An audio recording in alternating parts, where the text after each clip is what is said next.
And now, let's join ace broadcaster Mamode Akugha as he takes us inside the Niger Delta.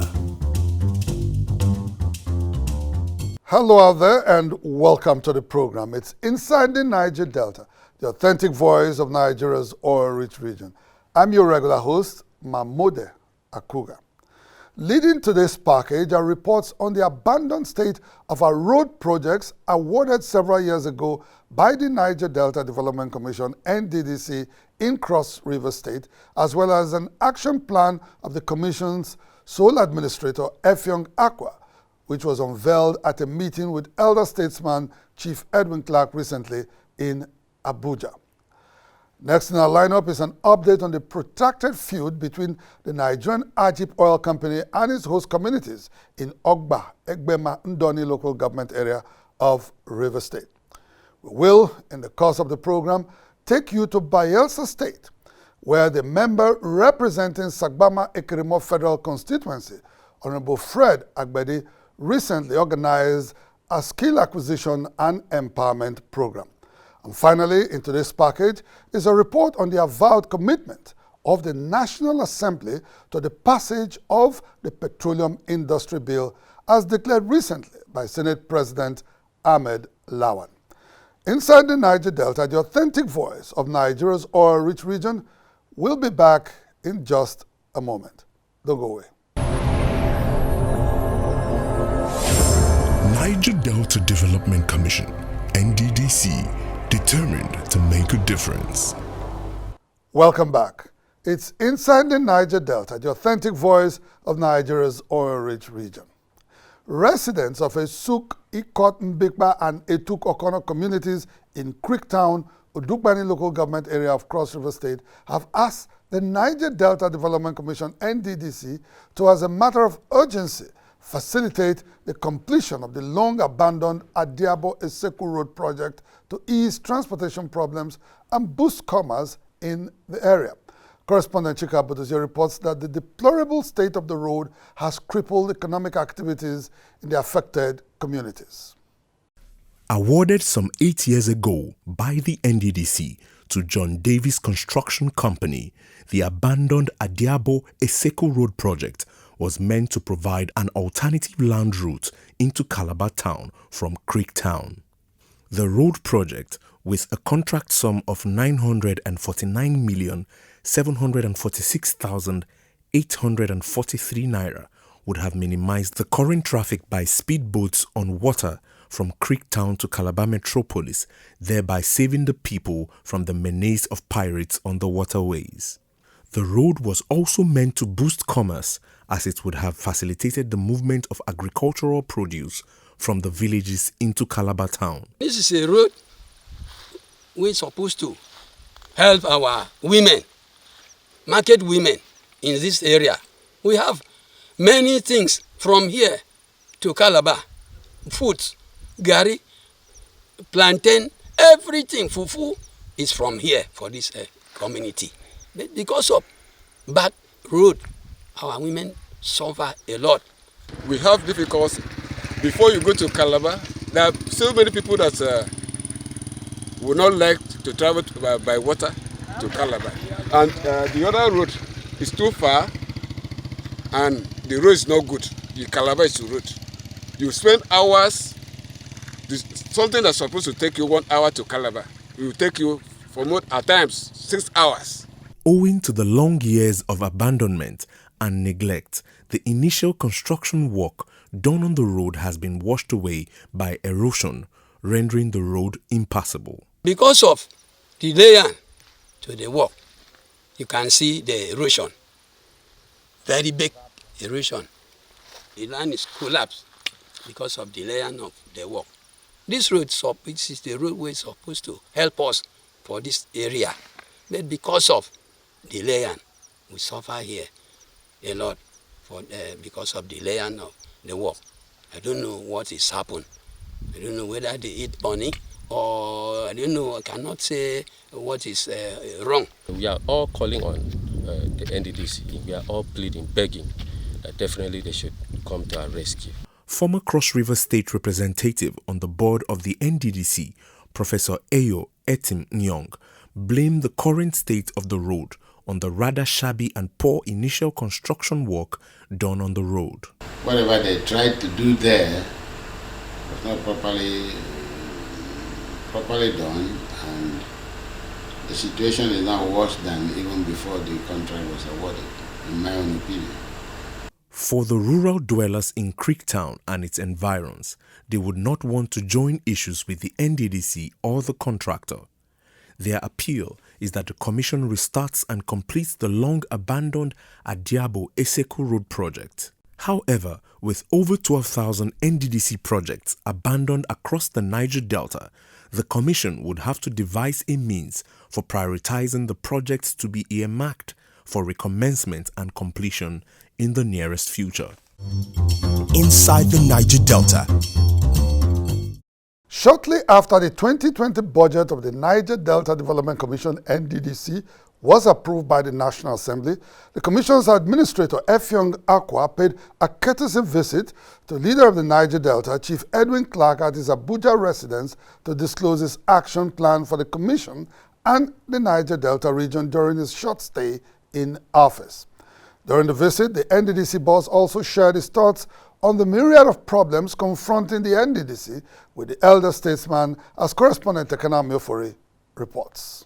Newly appointed interim administrator of the NDDC, as part of wide consultations with opinion leaders and groups in the Niger Delta, recently paid a courtesy visit to elder statesman Edwin Clark. At the meeting, the NDDC helmsman laid bare priority projects and programs of the Commission in the implementation of its 2020 budget approved recently by the National Assembly. According to him, the NDDC will provide counterpart funding of the East-West Road reconstruction project that has suffered a huge setback since it was awarded in 2006. Now we have a budget we can attend to our people because we have issues with flooding.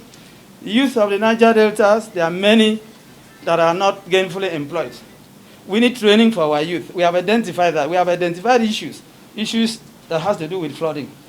We don't have roads in the Niger Delta.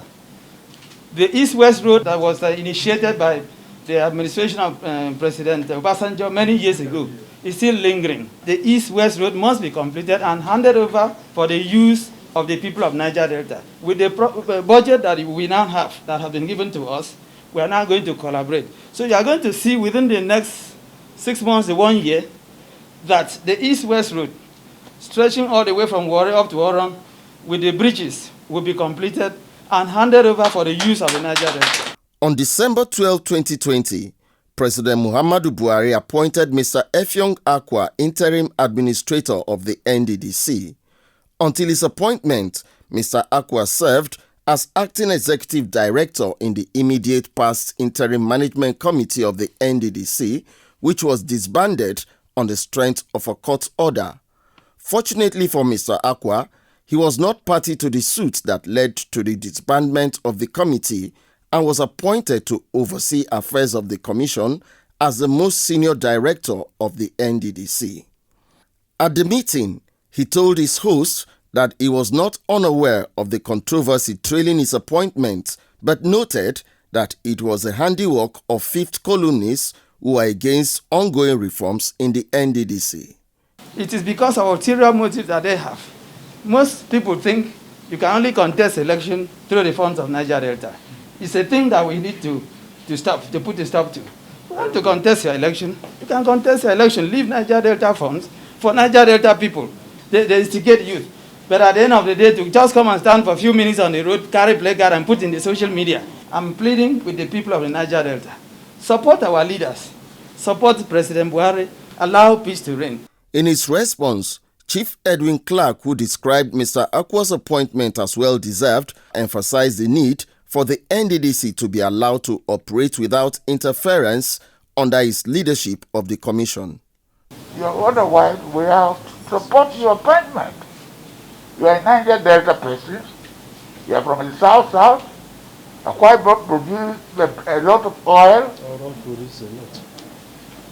And even if you come from Oron, they produce a lot. Oron and Ibuno and the Eastern Bulu, that people produce oil in the Akwa.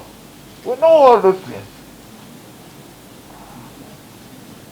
What am I saying? We're all one. So I do hope that in your performance of duties, you should have a free hand. On December 21st, 2020, the National Assembly, after a long-drawn battle with the NDDC over allegations of financial impropriety, finally approved its 2020 budget. Of the sum of 453.2 billion naira approved by the federal lawmakers, over 409 billion was allocated to development projects.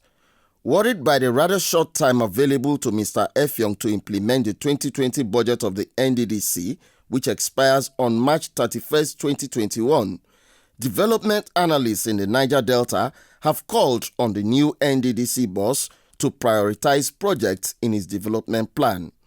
As a matter of fact, they are against execution of new projects, considering that there are over 12,000 abandoned projects across the region.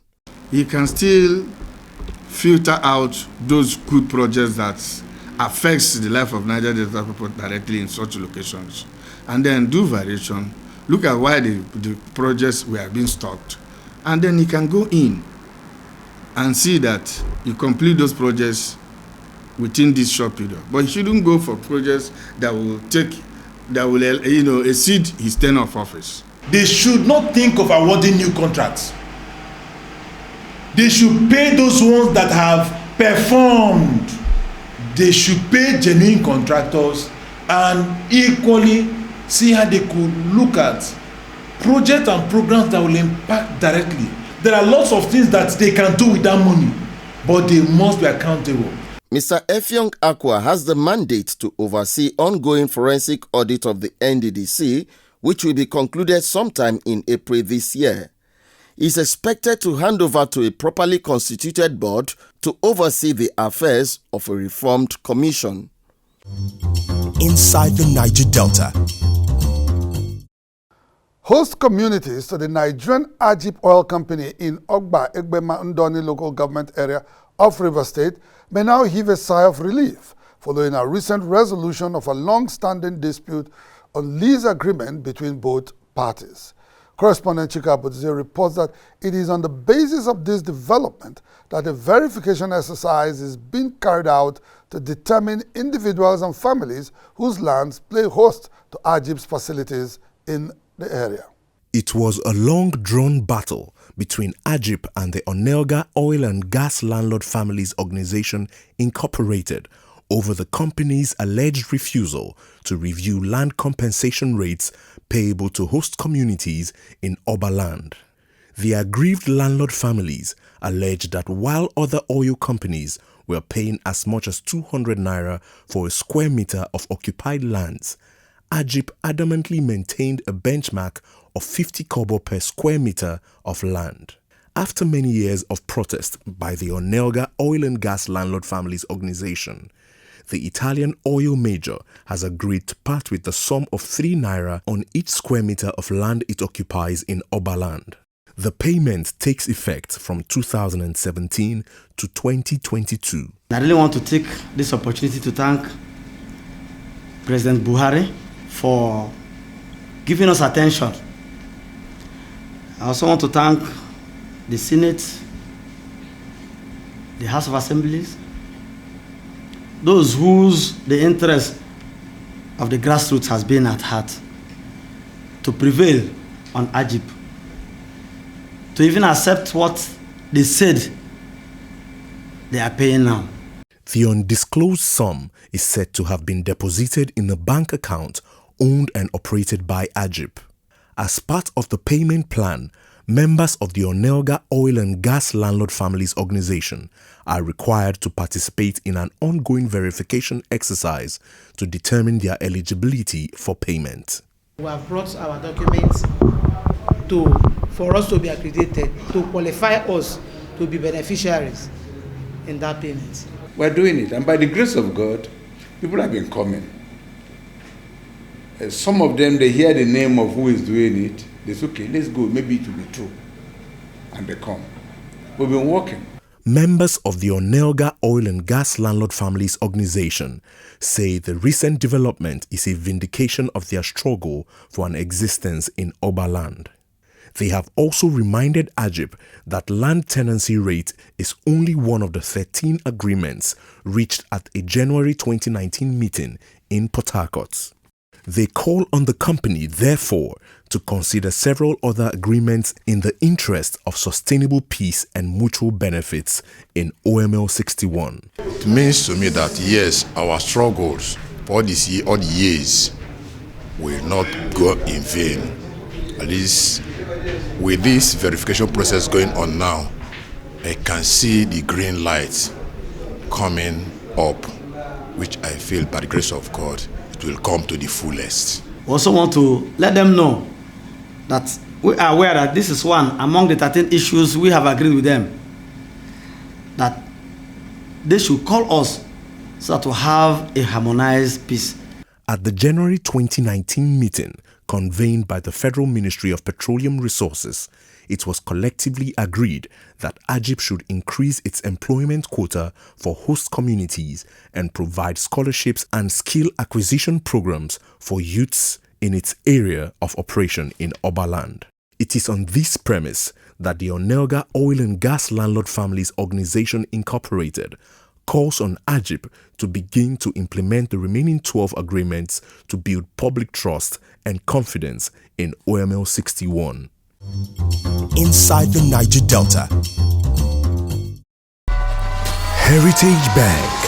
Service, performance, respect, integrity, innovation, tenacity, excellence. Heritage Bank, your timeless wealth partner. Azikel Group. Oil and gas, dredging, power and air transportation. Azikel Group, petroleum product sufficiency, energy sustainability, and infrastructure development. Quality representation, no doubt, is the hallmark of good governance in a representative democracy. This is the verdict of constituents of Honorable Fred Agbedi, member representing SAGBAMA EKEREMOR Federal Constituency in the House of Representatives at the end of an empowerment and skill acquisition training program sponsored recently by the federal lawmaker in the EKEREMOR local government area of Bayelsa State. Correspondent Lovely Ofigo has the report. Worried about increasing unemployment rates in Bayelsa and other oil-producing states in the Niger Delta, Honorable Fred Agbedi decided to dedicate the first phase of his 2020 annual zonal intervention program to activities geared towards self-employment. Under the initiative, which is part of the constituency project undertaken by the lawmaker representing SAGBAMA EKEREMOR Federal Constituency, an empowerment program was organized recently for youths in EKEREMOR local government area, some of whom are proud owners of motorcycles to embark on transportation business. But I'm happy to be among one of the beneficiaries who have gotten bike. I think by the special grace of God, I will make out little money through from it, then make a living for myself. Honorable Agbedi noted that the initiative conceived to promote economic self-reliance for his constituents was intended to benefit all regardless of their party affiliations. This is an empowerment for 2020 and it is distributed to all the 26 wards in my federal constituency. It's not a party business, it's for every voter, every citizen of my federal constituency. In partnership with the National Biotechnology Development Agency, Honorable Agbedi has equally rolled out a skills acquisition program for his constituents in SAGBAMA EKEREMOR Federal Constituency of Bayelsa State. At the end of the two-day training program organized recently in EKEREMOR, some beneficiaries who were given starter packs to embark on small-scale businesses described the gesture as a lifetime opportunity. Long ago, we have been looking for a way to do one business or the other. Sometimes we go to our local borrowing system, which is not favorable. We have been looking for ways even to get to the government, to get help, to no avail. But today, thank God, that what we have been looking for is now here for us. With the 4 programs that we have learned here, I think I benefited a lot When I get home, with what I learned here, I think I can make a living for tomorrow. The expectation is that they should turn out revenue, income for themselves from this starter pack. The encouragement as of today is not cash, but fish by yourself. And so if you see what is going to enable them, produce the trade that they have learned is what is given them. Whatever other things that are given is little cash, at least as starters. But we are as much as possible trying to discourage cash giving so that you don't just walk away. Do something and earn a living by yourself. Some political leaders in Bayelsa State who personally witnessed the events described Honorable Agbedi as a true representative of his people. Today, our Honorable Rep, we are very proud of him. Today, he has taught the women and the youth how to fish. And I'm sure with what he has done today, most people will put it into practice and their family will never remain hungry again. What they've done there is replicating what councils would have done, but paucity of funds, of course, has reduced councils to or whatever name you may wish to call it. The council is very happy. The council is very grateful. The 2020 annual constituency project of Honorable Fred Agbedi is designed to benefit all 26 wards in SAGBAMA EKEREMOR Federal Constituency. In its second phase, the annual intervention will, in addition to embarking on empowerment programs, address crumbling infrastructure in SAGBAMA EKEREMOR Federal Constituency. Inside the Niger Delta. Senate President AHMED LAWAN has hinted that the National Assembly will consider a speedy passage of the Petroleum Industry Bill (PIB) as soon as it resumes plenary on January 26, 2021. Senator LAWAN, who gave the hint at a media parley recently in Abuja, noted that the Ninth Assembly was determined to pass the PIB, which promises to transform Nigeria's petroleum industry and grow the nation's economy. By the grace of God, when we resume, we'll start work on the Petroleum Industry Bill. That is going to be one heck of a legislation that not only Nigeria, but the entire world is waiting, because that will change our economy. Money will start flowing. So we want you to be in that journey with us, so that you too, when the history of PIB passage and assent will be written, your names will be reflected. The Petroleum Industry Bill was first introduced in the National Assembly soon after Nigeria's transition to democratic governance in 1999 to replace the obsolete Petroleum Act of 1969, under whose operation the country's petroleum industry has suffered a stunted growth. LAWAN insisted that in spite of resistance to the proposed legislation by perceived political saboteurs, the federal lawmakers will stop at nothing to ensure its passage. There are people both within and outside the country who will work against it, but it's going to be the strength of our patriotism to pass it. When in 2019, we said we'll pass the amendment to the deep offshore production sharing contract. Here in this house, we have been spending nights. We close 2, 3 a.m. just working to amend that bill, that act. People didn't want it to happen because they stopped it from happening for 20 years. They thought it was a joke. In a week, we finished the amendment. That is what we intend to do with the PIB by the grace of God. We will pass the PIB, but we will ensure that businesses here get a very competitive environment, that they are able to make profits and stay and even invest more.